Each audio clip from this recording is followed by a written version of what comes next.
Welcome to a Foxy Tech Tips tutorial on removing the password of a user account on Windows 10. This will allow you to log in to your user account automatically.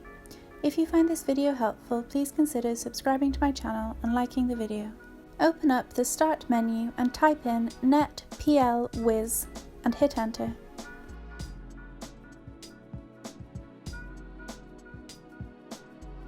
This will open up settings for user accounts.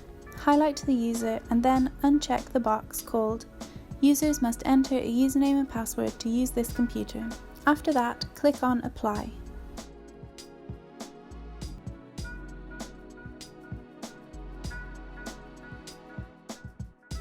A pop-up will now appear asking for your user password.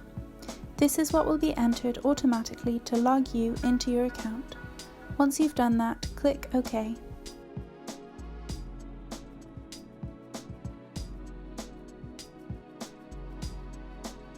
Now the next time you try to log in as that user account, you will be logged in automatically as the password will be remembered.